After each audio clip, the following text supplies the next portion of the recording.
You are named after a Lebanese historical leader. Is there a political reason why your parents, when they saw you as a baby, they saw something in you that sort of referred to this sort of characters? I wasn't kidding. I did take a lot of inspiration from what you do with IQ. It's important for us to have dialogues with people we disagree with, right? If I only spoke to people whom I agreed with, I'll only be speaking to myself. Would you join the PAP? How was that the segue? So I think. Hello, so welcome to this special episode 100 of Teh Tarik with Walid, Teh Tarik with Viswa today. So we are extremely fortunate to have with us one of the most charismatic individuals in Singapore, a genuine OG in political interviewing, the best political interviewer in Singapore. He is an Indian who has given a lot to this country. And we also have Mr. Viswa with us. Mr. Viswa, what? So no, I think I was describing him, of course, and I do think he is the best political interviewer in Singapore, which is why I wanted him to do this interview. And he said he didn't want to give me the questions before. So thank you for doing this. Thank you. And two questions I have. Do you always hold a thing like that? Yes. Does it give you a sense of security? Yeah, so something. I'm on the age now. Yeah. So okay. Yes. Can I give you something bigger to hold? It's okay. My bottle is there. And the other thing is, I'd like to thank you for following the script that I wrote. All those wonderful things that I wrote about myself, and he most dutifully followed them. And you even pronounce the words well. Yeah, of course. Thank you. So let's cut to the chase. We don't have much time. I mean, when you have two Indians sitting here and talking, time flies a lot faster than a supersonic jet. Okay. Now, curious. You are named after a Lebanese historical leader, right? And Walid Jumblatt. Is there a political reason why your parents, when they saw you as a baby, they saw something in you that sort of referred to this sort of characters? Actually, it was one uncle who named us all, and he was very influenced by the Arab revivalist movements. And I honestly have to thank him, because I do think a name partly makes a person. Yes. And for sure, I think my interest in politics, whether in Middle Eastern politics, Singapore politics, it's largely down to him. Since we were young, like 4, 5, 6 years old, we were discussing politics in my household, when I knew basically nothing about it, but I knew about politics and I knew it's important. So it's really down to him. And so were there expectations? See, sometimes when we name our children, there's a certain significance and expectation of that. For example, my daughter, right? We named her Maya. Because she was Maya, a mystery, for 12 years, because that's how long it took for us to conceive her. Right.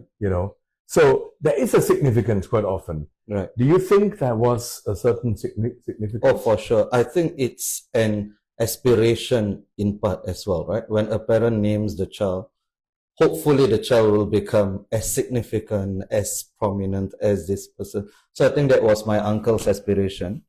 He passed on 5 or 6 years ago. I'm sure he would. I mean, he always mentioned that I'm like his son, and he was always super proud of me. Hopefully I have done a little bit to live up to his expectations of that name. So, of course, that also segues into one of your key areas of interest, which is political Islam, right?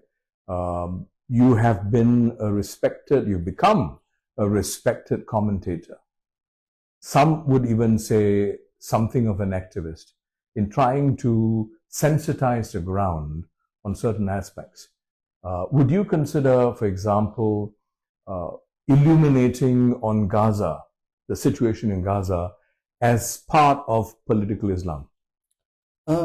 Partly, I think, because even though some people say that this is not about religion, but you can't extricate religion fully from it. Of course, at the core of this issue is politics, is humanitarian, but there are religious elements as well. For Muslims, Palestine is extremely important in their consciousness. Even for some conservative Christians, there is a theological dimension to it as well. So partly for sure, because I also feel that there are double standards whenever a Muslim is asked to, would you condemn this? You know, it's like somebody else, a Muslim commits an act of terror in a different country, right? I had nothing to do with it. Why am I supposed to condemn it, right? But there is an expectation. It's like an Indian double parking along NTU, and then I ask, hey, Mr. Sadasivan, do you condemn it? Like, what do you have to do with it? You have nothing to do with it. But I understand that's also the reality. So religion is entwined with this issue, even though I think the bulk of it, the core of it, is not religious. So this is quite an interesting facet, which I think we have not been, as a society, we have not been sufficiently open about. I would define it as the partisanship. Perceptions are not different from the person that you are. The person that you are often shapes your perception of things. Right. Right. So the Western notion of neutrality, right? You're a political scientist. The Westerners take a lot of pride in neutrality and balance, for example. And I would say that a lot of people, especially from South Asia, view this slightly differently. It's a lot more subjective. And there is a certain acceptance that if you are wired in a particular way, if you are defined as a Muslim, if you are defined as a Tamilian, if you are defined as a Gujarati, there are certain things that you will agree with and you won't. So how important is neutrality in the world, in the complex world we're living in? Should we continue to be expected to walk the tightrope in the middle? Or is it all right for us to be ourselves and say, this is who I am, and I find this unacceptable? Yeah, 100%. I've never been one of those who say, oh, I must be completely neutral. And I try to be objective. I try to stick to the facts. But obviously, my personal experiences, my identity, my biases will inform my opinions.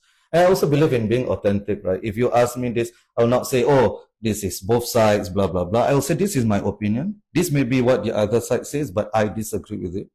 Ultimately, it's up to you. But I do not shy away from sharing my opinion. I know Western academics, there is this, I shouldn't say Western academics because it's diverse as well, but there is this tendency in Western academia, I suppose, or academia in general, to pretend like you're neutral, but you're not neutral. Well, right? There's an expectation. There's an expectation for you to be neutral or not activist, right? But I reject that, because all of us are not neutral, right? All of us come in with our expectations. Like, all of us are partial towards justice, right? Western academics and activists would be partial to democracy, as I am as well. So you come in with certain notions of what you think is right and wrong, but within those notions, they think they are neutral, right? But I just admit from the outside that these are my biases. If you accept them, it's okay. If not, we can have a discussion. But you do stop short of shoving it down people's throats, your opinion. Yeah, I think it's one of the reasons why I wanted to do this series is, pretty much like, I wasn't kidding. I did take a lot of inspiration from what you do with IQ. It's important for us to have dialogues with people we disagree with, right? If I only spoke to people whom I agreed with, I'll only be speaking to myself. And even on some days, I won't, because our opinions change as well from time to time. So I think it's extremely important. So if there are people who disagree with me, I'm happy to have them on. I have had them. So yes, I am forceful in my opinions, but ultimately, I think we need to engage with people who disagree with us. But you don't have to be disagreeable in the way you do that. 100%. 100%. Yeah. Now, as an academic, you have authority. Let's face it. Or you may want to call it power.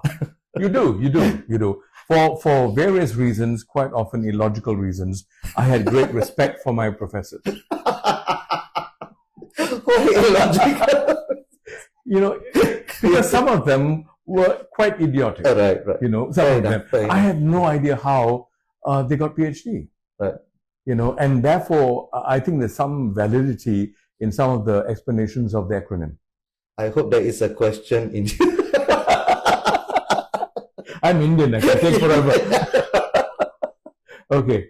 Now, there is the expectation in the academia that you would draw a clear distinction between your perspective and what is factual.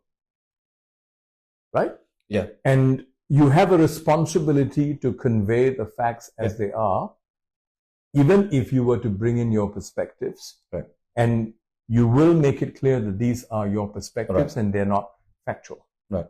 I think that responsibility is important. Yeah. Right. Agreed. Now, there have been people who told me, when I told them that I'm going to be doing this interview with you, they said, you should ask him what right he has as an academic to share with such strong conviction his views on Gaza.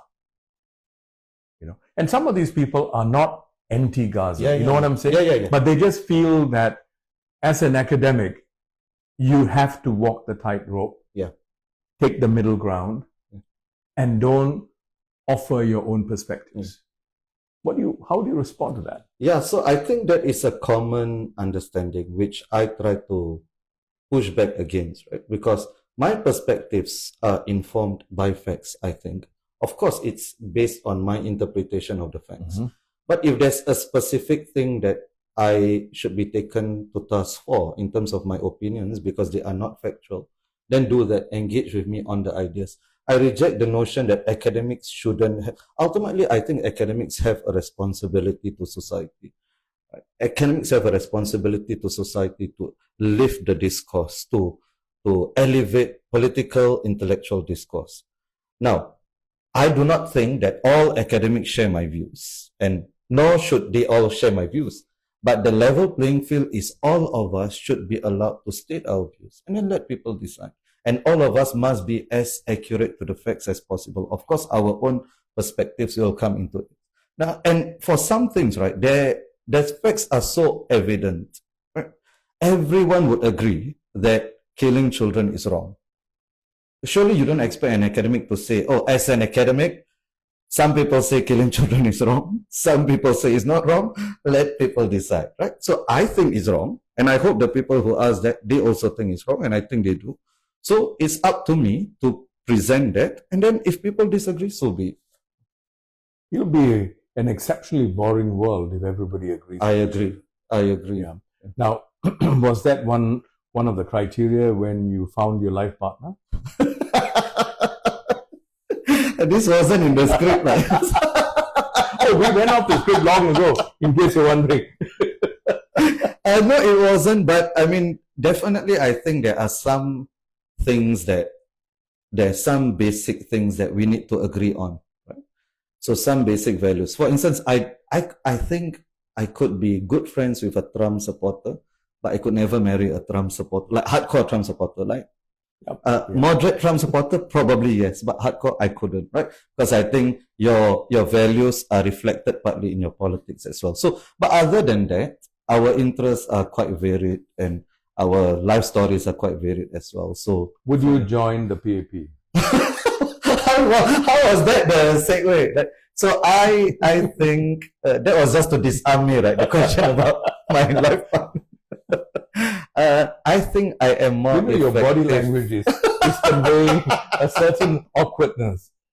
I didn't understand. I was awkward already. Why does that question make you awkward? No, I think I've been asked this question so many times, right? You've been asked this question, or you've been asked to join the PAP? Come on. What does it mean? I shall plead the fifth on the second. Well, the first one, I've been asked this question. In the army, they say you throw smoke. I can't see you now. You are shrouded with smoke. Yeah, so I do think I'm more effective outside, as in what I do. I think even though it doesn't reach as many people as I think it should, but there will never be a shortage of people who want to join the PAP, right? I don't think that's my value add. But the PAP says it's hard to find good people. So either they are right or you are not a good people. I think it's harder to, okay, for the PAP, it's harder to find people who are committed to the cause. What cause? Their cause, right? For the opposition. So what is their cause? Right. So for the opposition, if you believe in the party values, it's harder for them to get people than the PAP. But the people who get in are more committed to it because there's less material benefits from joining the opposition, right? But from the PAP, I agree with PM Wong that it's harder for them to get people who are truly committed to the cause.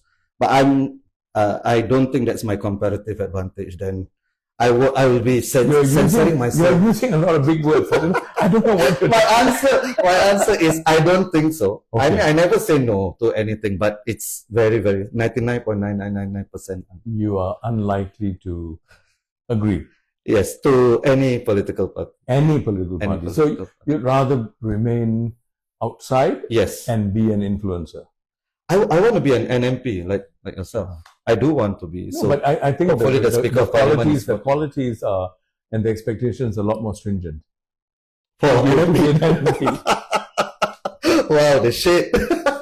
How do you think I got in? Well, yes, I would love to. I think there's more value for me there than in politics. Right? Why didn't you join a political party? Well, to be frank, similar reasons. I didn't agree with. I didn't, and I don't agree with some of the policies at a fundamental level. For example, the mandatory caning of overstayers, Right. foreign workers, I think is draconian, and I can't possibly accept it. Right. And if the whip is not lifted in the chamber, and this is the bill, I can't see myself voting in favor in support of that. Right. And so why subject yourself to that? Yeah. But these are fundamental. Right. But at the same time, if everybody thinks like you and 100%. me, we are in trouble. 100%. I agree with you. So I think that's the counter argument that people have given, right? But as I said, I think I don't think I'll just be good at it. First of all, the time you have to sacrifice, right? And I mean, of all my criticisms of PAP MPs, I've never said they're not hardworking. Never. Because you know that they are, they burn their weekends and so on. Yeah. So that's not a sacrifice I'm willing. You're prepared for at that point in time. Yeah. So still on the ruling party. Right. If there's one thing you'd like to see changed in the PAP as a ruling party, and the assumption here is that they will remain the ruling party for foreseeable future. Their share of votes will go down, naturally. But what is that one thing that you'd like to see change? Right. I would like to see a more open attitude towards dissent. So the suggestion is that's a deficit at this point. I agree. I think it is. But do you disagree? No, I don't. Yeah. I've openly said so. I mean, I've said that on top of that, what you said, I've also said that they can afford to be nicer. Agreed. Yeah. And I think you can use less of the laws that you have, draconian laws, which should be the last resort, right? Like POFMA shouldn't be used so much, or even defamation suits, whatever it is. If you disagree with people, you can debate them, and you can even publicly chat them sometimes, or even have a discussion, a debate. But I think and we have PAP ministers who are more than capable. Minister Shanmugam is more than capable of demolishing people in a debate, right? So you can do that, I think, which is why when he challenged Richard Branson, I thought, hey, that was something. I offered to be the moderator. So for that, I think that is the way we should conduct affairs, right? We disagree, we have a debate. Right? So I would like to see more of that, and I think PM Wong has alluded to that. Hopefully, they will follow through with that. And I think, I mean, I would imagine that most of your viewers are young. Yeah. In their 20s, primarily. Yeah, 20s, 30s. In the 20s, early 30s. And I would imagine that demographic would expect what you just said. 100%. Right? Yeah, definitely. They would want an open, not necessarily mudslinging, yeah, but listening to contrary views, yeah, and having conversations in a civilized manner, yeah, and not necessarily leading to browbeating. Yeah. Right? No, and that's really what I'm hoping to see. Yeah. More conversations, fewer debates. Yeah. Some debates, but fewer debates, more conversations. You know. So one of the issues that you've raised so far that had a strong pushback, was this whole notion of Chinese privilege. Now, I found that very interesting. You put it on the table and said Chinese privilege. You didn't say that you subscribe to it or not. You said there is this notion, right? And there were a couple of academics who pushed you back pretty strongly, I would imagine. And you lamented the strength with which, the force with which they pushed you back. Could you share a little bit more about what exactly happened there and what your thoughts are?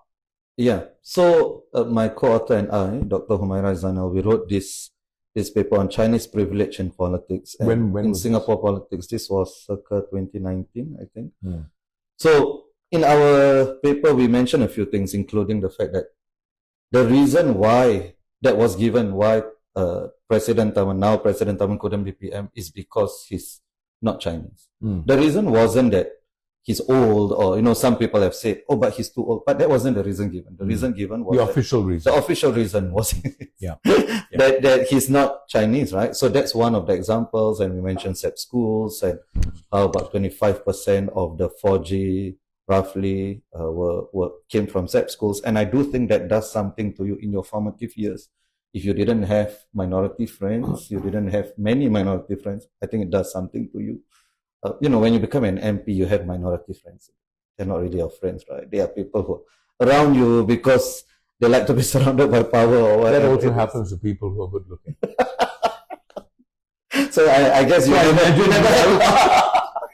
I knew that was it. Okay. So I think that that was our argument in the paper. And then two academics wrote 1 year later about how we mistook Chinese privilege for PAP privilege, and it sparked a whole national conversation. And I think, why did they feel? So I'm curious. Why did they feel that it sort of suggested the PAP? Yeah, so because they said that what we were describing was PAP privilege, so seems to suggest that they were saying these are PAP ideologies. It's not about the existence of Chinese privilege in Singapore.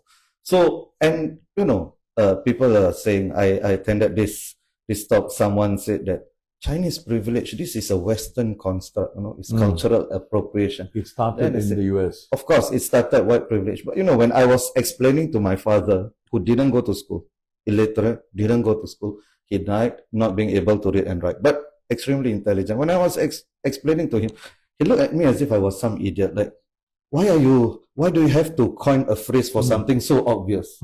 Every minority, every Indian knows that there are certain things that come with it, right? Now, I also don't want to go to the extreme and say that everything is Chinese privilege, everything is racism. That's not what I'm saying. I'm saying that there are some things which are racial privilege, right? And I'm just glad that that paper got traction eventually because of the rebuttal, because it's the worst thing as an academic is not to be criticized, it's to be ignored. Yes. Yeah. Yes. And just so that our audience doesn't misunderstand, Chinese privilege, at least to the best of my knowledge, doesn't suggest a deliberate form of racism. Yes, it doesn't. Right? Yeah, it's not. Because quite often people, interpret that as you're accusing us of willfully, wantonly exercising that privilege that we have. I don't think that's what Chinese privilege. Not at all. Chinese privilege, I believe, is the reality in a particular situation. Yeah.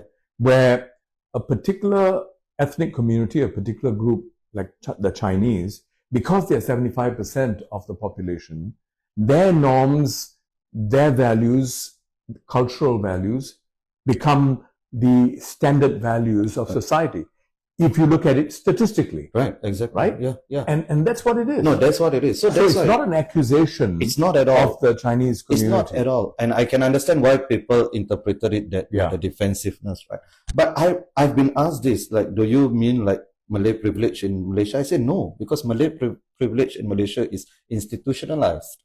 I don't mean that. I think this is more akin to white privilege in US. Of course, there are differences, but I'm saying just basically what you're saying. I'm not saying that every person, like Heng Swee Keat, when he was announced as the PM instead of Tharman, right? He wasn't being racist, right? He was just a beneficiary of Chinese privilege. And I think it's an important distinction to me. And thank you for making it. And I think the only reason I brought it up is I don't want people out there to think that we are racist in accusing people of being racist. You know, and one of the worst things for me is reverse racism. You know, I've met people in the minority ethnic communities, in particular my interactions with the Indian community, where individuals feel it's all right for them to make racist remarks. And I think racism, whether it's reverse or otherwise, is bad. Agreed. We should not accept it. Right. Now, one of the things that I appreciate about you in your conversations is that you are open about discussing these issues. A lot of the time people think that these issues are already cast in stone, right? Because there are policies governing it, CMIO and so on and so forth. But you allow for the discussion so that you're actually seeing it as a growing organism, right? The idea. So how strongly do you subscribe to the view that every now and then you need to take issues that are sacred and then demystify them? So highly strongly. So I think that in politics, there should be no sacred cows. There is nothing that is off the table for discussion. Even things that we think are accepted precepts. If we are so sure and so confident in the strength of these ideas, we shouldn't be afraid of discussing them again. So even when, and some people have said, okay, on domestic politics, we can discuss anything on race and so on. Foreign policy, we cannot touch. I say, I disagree. In fact, when you open this up, you explain it more, there'll be more buy-in. Yes. From people. So nothing should be off the table in political discussions. I would say even in religion, but that's a separate discussion, right? And politics is not religion, right? So why should we say, oh, there are certain things that we cannot discuss? And it is very important, if you want a strong buy-in, agreed, to actually take the risk. In fact, take a chance on your people, trust them enough to say, let's put the cards on the table. Right. Especially for a party that has enough support from the people, right? And public trust. Yeah, exactly. It's high. And it's better for us to deal with these issues when the public trust is high enough. Exactly. Because it may not remain this high forever. Exactly. Right. And could you give examples of some of these sacred cow issues that either you have raised or you think it's important for us to raise? So for instance, the GRCs, right? Which I actually am not opposed to, funnily enough. For the benefit of our audience, would you want to elaborate? Yeah, so the GRC, the group representation constituency, where you need to have one minority. I think it forces multiracial campaigning from parties, so that's great, and it guarantees minority representation. But I don't think we need more than 2 people. We can just have 2-person GRCs. And then the rest can be single-member constituencies. So that would guarantee minority representation, but increase political contestation as well. So I think that is something that should be up for discussion all the time. Right?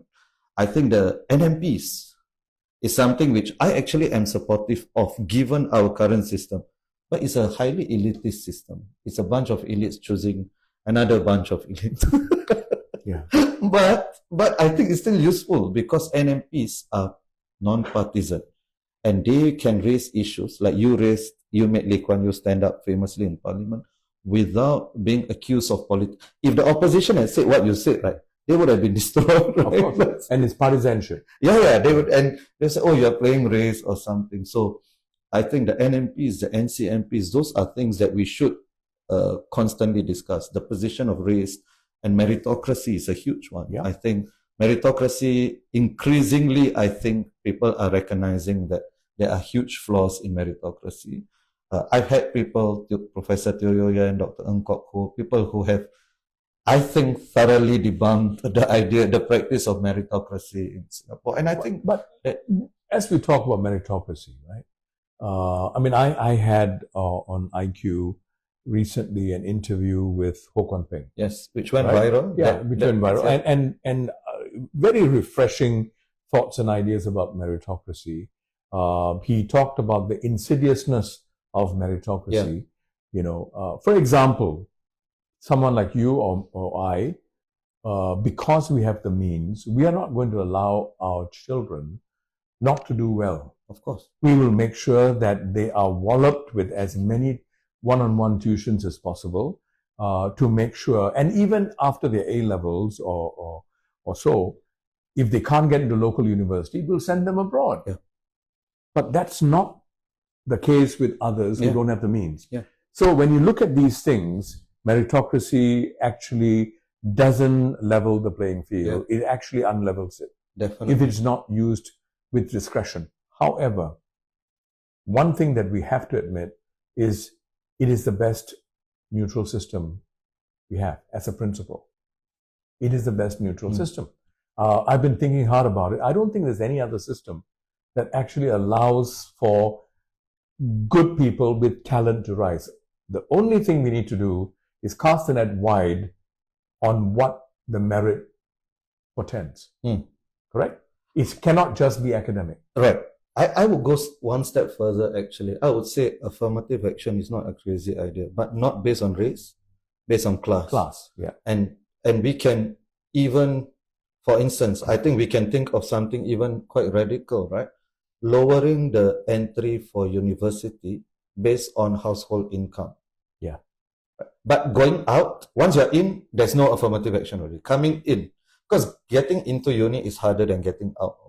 I think that's something that we can do, and that's not pure meritocracy, right? But that's accounting for the structural disadvantages or the familial disadvantages that a person may have. Absolutely. Right? So I could very well be, if I was a bit more arrogant, right, I could be a poster boy for meritocracy, right?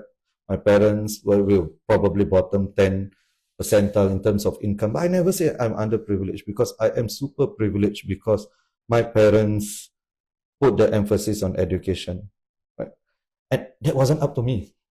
That was luck of the draw. I got those parents. Some people may not have, and I'm aware enough, cognizant enough to admit that, right? As much as I want to think it's due to my own efforts, but 80-90% of it is not. It's based on that, right? So I wouldn't want other people to be disadvantaged or advantaged because of those things. Some form of it is inevitable. I agree, right?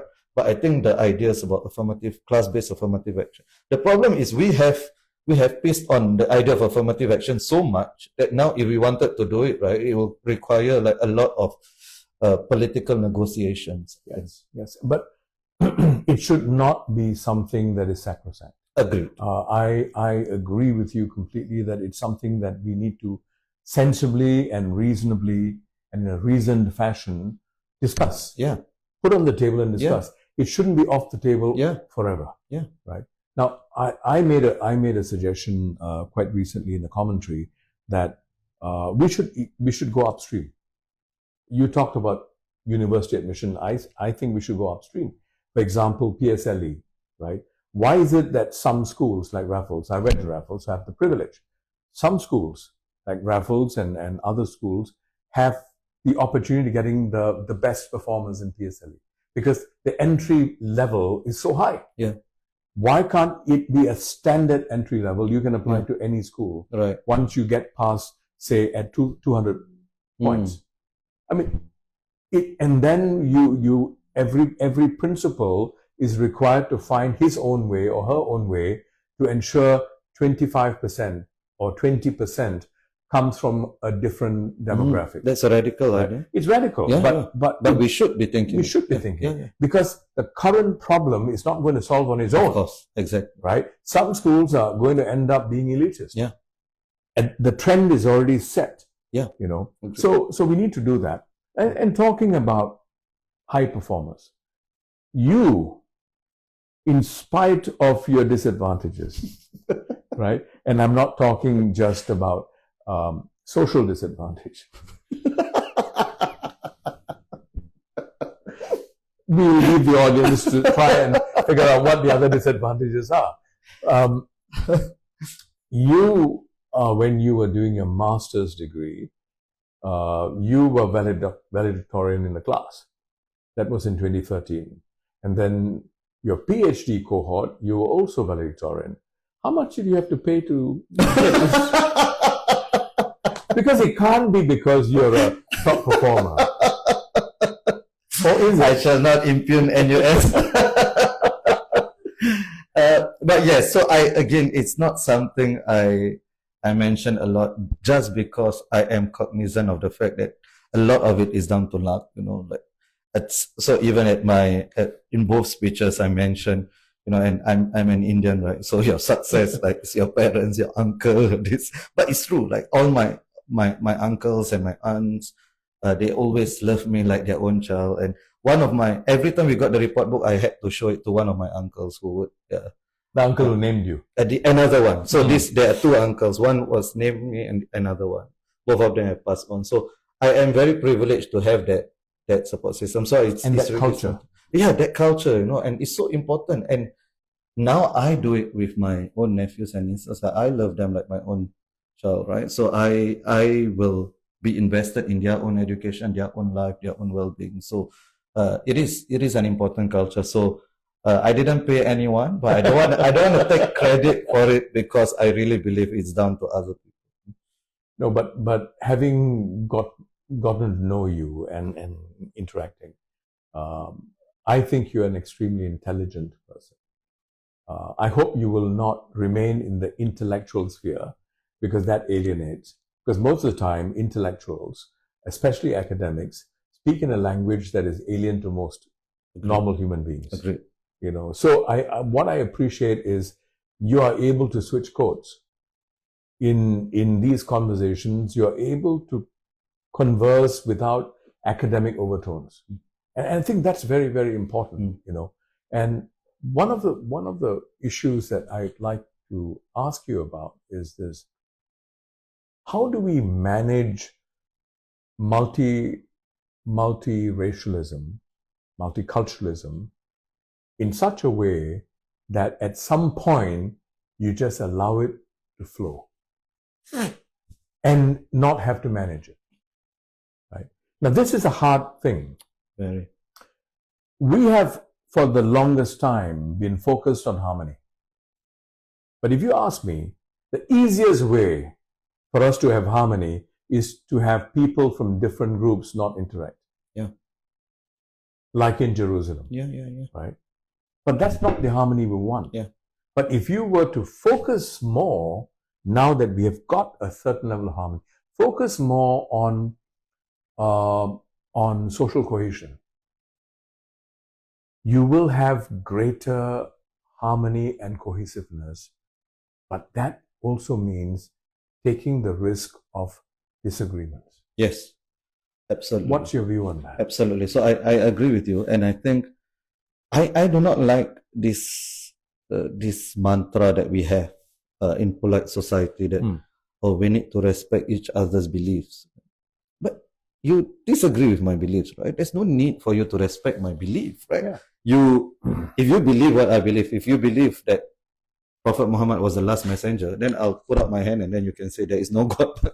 You clearly don't believe that, and that's fine. You don't need to respect my belief. We need to respect each other's right to believe in whatever. I think that is a more foundational, stronger, and it's not just an airy-fairy thing. How does it look like in real life? That means we are able to discuss things. Like interfaith dialogues would be like, okay, this is why I believe this. This is why you believe. We disagree. Okay, after this, let's go for Teh Tarik. And that's fine, that's perfectly fine. But sometimes we are afraid, and I understand, it's not without risk, opening up this door. It's not without risk. There could be people who become more bigoted. There could be bigots taking advantage of the situation. But I think as a whole, society now, I'm talking about Singapore society in 2024, I think we are ready, we are equipped to have those discussions. Maybe it could be about religion, could be about race. I had somebody who said that Lee Kuan Yew would storm on the idea of Chinese privilege. I had her on and we discussed for 1 hour, right? I try to embody that in our conversations, and so far there hasn't been riots that have come out of our conversations. And I don't think we should insult Singaporeans, right? Even though that possibility is real, of course. And I think if I were a policymaker, I would be more conservative. But I'm not. So I think we shouldn't insult Singaporeans and think that they cannot handle these types of discussions. Well, you know, I used to think many years ago, I used to think along similar lines that that we should allow people to talk about anything. But to tell you the truth, I don't think we are ready to talk about anything. There are some things that needs to be talked about, discussed in a calibrated fashion, right? There are some things that can actually stoke the fire. So we have to exercise tremendous amount of judgment in doing this, while we allow for ideas to come and cross-fertilize. So this is the challenge I think that the government is facing. And in my view, by and large, the Home Affairs Ministry, the Education Ministry, and ministries that are involved in this space, MSF, MCCY, they are taking a cautious approach. Yes. I can understand. Because you and I will probably sing a different tune if we were given the responsibility of ruling the country. I agree. If I was the Minister of Home Affairs, probably I would be saying a different thing as well. And so I'm just qualifying. You know, in case Minister Shanmugam is listening to us, you know. No, but I don't think this is a critique of Singapore's approach. As in, I think it's very rational what they're doing. And I think necessary, you know, it is necessary. But my own view, and I'd like to hear your thoughts on it, is that we need a lot more people who are trained in facilitation skills. We don't have enough people who can facilitate difficult discussions. We need to start building a cohort of people who can do that. I agree. I hope, I mean, Grace Lin, she's not in the picture, but she was a former student of mine, and I always start my classes with the first class of each semester with saying that my class is a safe space, but it's a safe space for thought, not from thought. If you think you're going to get uncomfortable, that's good. If you want to be comfortable, go to your online spaces, right? In university, you need to be experiencing discomfort, right? So whether it's social discomfort, political discomfort, it's okay. All ideas should be discussed. And I say, even if you have the most racist, vile thoughts, I'd rather hear it and refute it on the spot rather than let it fester and think. So I think it should begin in schools. I mean, universities may be too late. You can go secondary school as well, but we need to nurture this culture of disagreement. Sometimes I feel like we are so afraid of disagreements. Right? And I think that is something, it's also a bit inherent in civil service, right? We always want the cautious, safe approach. So teachers also do that. They're afraid of students disagreeing, and then students complaining to the parents and parents feeling offended. Let parents be offended. You know? As long as you are doing the right thing, let people be offended. I think people's offense cannot be the judge of what you do as a right thing or wrong thing. People are going to be offended at anything. Different people are going to be offended or enabled by the same thing. Then how are you going to follow that? So I think we must be more clear. We must be more open, willing to accept that there are differences amongst our people, and that's fine. That's part of living in life. Oh, you have a note? Yes. Oh, we've got a comment from Lord Arun. Is it Lord? Yeah, Lord Arun. Okay, shall we observe 30 seconds for Lord Arun. Okay, Lord Arun's comment. We have too many moderators and too few facilitators. Oh. Wow. That's a Yeah, good that's an excellent differentiation. comment. So what's your comment? This is called Tai Chi. No, I agree. I think sometimes I feel, right, I mean, I've done a few, but you've done so many more I've moderated done more than 300. moderating sessions. My God, yeah. And sometimes I feel that as a moderator, sometimes afterwards people tell me, "Oh, why were you so interventionist?" I say, "Yeah, I don't want to be like, oh, that's a question. This is a question for you. That's a question for you." I feel that's inauthentic as So well. what is a moderator? So a moderator. And how is a moderator different from a facilitator? Yeah, so I think a moderator is someone who just does that. Okay, direct the question to you, direct the question and thing. I think a facilitator is someone who really encourages people to discuss. So let's say somebody stands up and asks a question. I think the moderator should be asking, right? Oh, what do you mean by that? Could you explain? And is there a counter to that? You are putting yourself in the discussion, in the debate, but I think that's fine. As in getting them to explain on the spot as well. So I think not just at a forum, I think in society you need more of that. And I think people also respond to authenticity, right? People respond if people are not robots. You don't just present the facts without your own feelings and emotions, right? Because we are not just rational, we are emotional creatures. So facilitators should be open to that as well, right? Putting their emotions, their perspectives, being vulnerable, intellectually vulnerable. I think that is how I would differentiate. I don't know how Arun. I'm not very different from you, my interpretation of moderator. But the term moderate, a moderator's job is often to moderate or temper the spikes. Right. So you want to keep the dissent, keep the disagreements down so that it is at an equanimous level. That's a moderator. A facilitator, a moderator, by the way, doesn't have to have some measure of command of the issue. A moderator just says, okay, what did you mean? How are you okay? You agree, you know? In other words, keep the temperature at a certain level. A facilitator, however, requires the ability, must have some knowledge of the issue and the spectrum. He or she needs to know that. And therefore, you are facilitating a discourse. And the discourse would suggest some spikes. And those spikes are aha moments. There is a risk that you don't come down from the spike. But that's where training someone to become a facilitator, and that has to be continuous training, would actually help tremendously. So from my experience and observation, we do have too many moderators.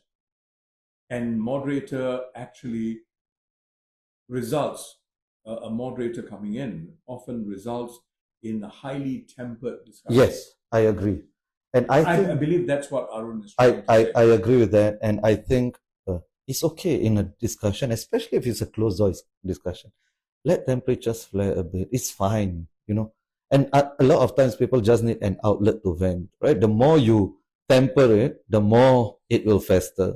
Yeah, so I agree with that. Yeah, and talking about these issues, an issue that has had quite a long run, the issue about tudung. It's an emotionally charged issue. As you're aware, several decades back, it was passed, the rule was passed, that any child wearing a female child, student wearing a scarf, a tudung, will not be admitted into the school.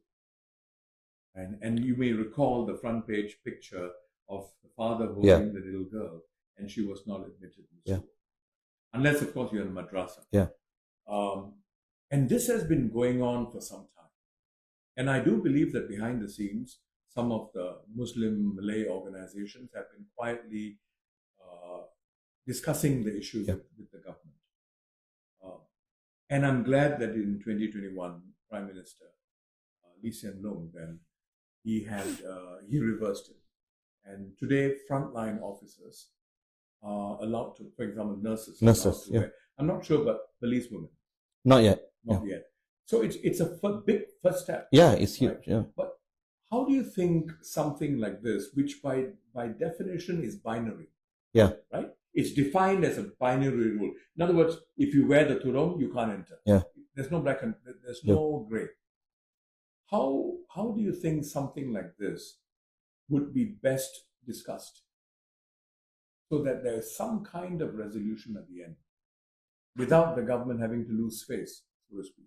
Yes. So I think that's the important thing, right? So this is the thing about public pressure. Without public pressure, governments won't move.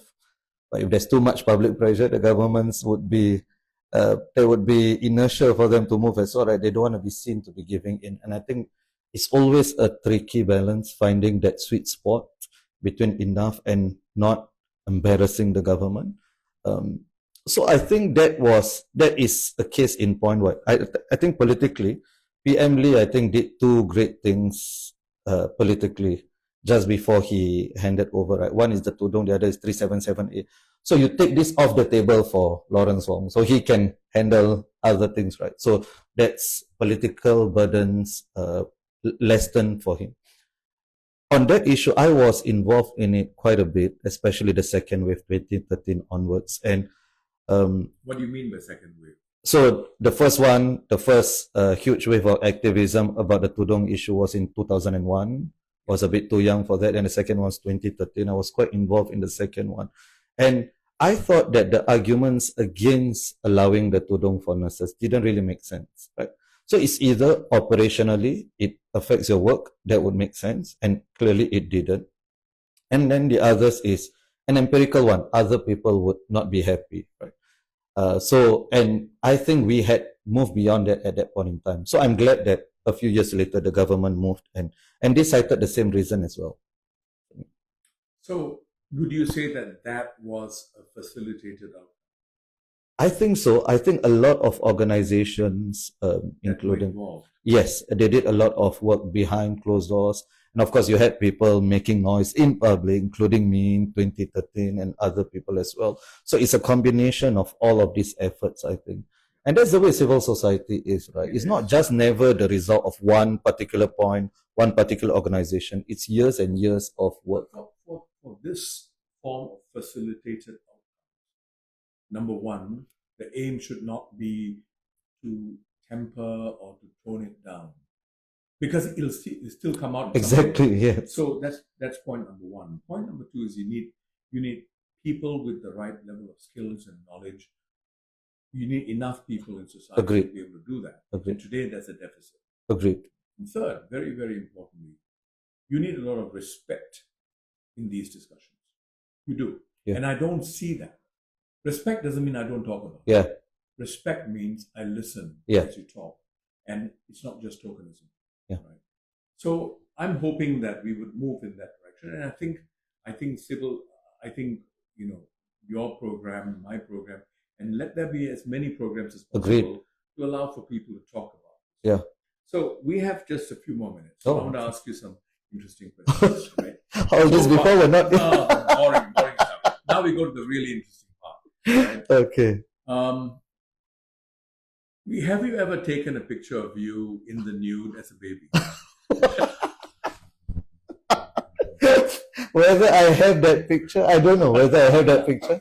I'll have to ask my mom. She keeps all these albums. During my time, and every child is born, there's a naked picture. Yeah. Lying down. Yeah. I hope there isn't. Yeah, but I'll check and I'll get back to you. Okay. More seriously. Quick questions. What was the best interview you did? This interview is the 100th, right? Yes, 100. Yeah. Okay.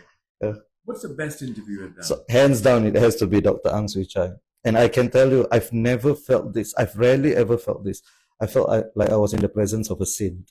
I could see whatever she says. It came directly from her heart. And I rarely ever feel that way about people. I'm one of those who doesn't really like to humanize politicians, right? Yeah. When people say, I love my... Okay, Trump, like, I'm sure he's a good grandfather, but who cares? Like, that has no bearing on politicians. A little bit about Yeah, her. Dr. Ang Swee Chai she was a Singaporean. She's a UK citizen now. She has volunteered. She was a she still is a Christian. She was one of those Christians that was very pro-Israel. She went to Lebanon 1982 and she saw the Sabra and Shatila massacre. She became very pro-Palestine and she's devoted her life to she helping. Spent a long time in Beirut. Yes, in Beirut. Yeah, in Beirut. And so she wrote the book From Beirut to Jerusalem. So that was hands down for me the best one. And it was the most humbling one as well. Yeah. Humbling is so important. Indeed, indeed. Which was the funniest? The funniest one, interestingly, Constance Singham is quite... She is quite a character, yeah. I think half of our interview was just both of us laughing. I think this interview may be up there. Yeah. Yeah, Constance.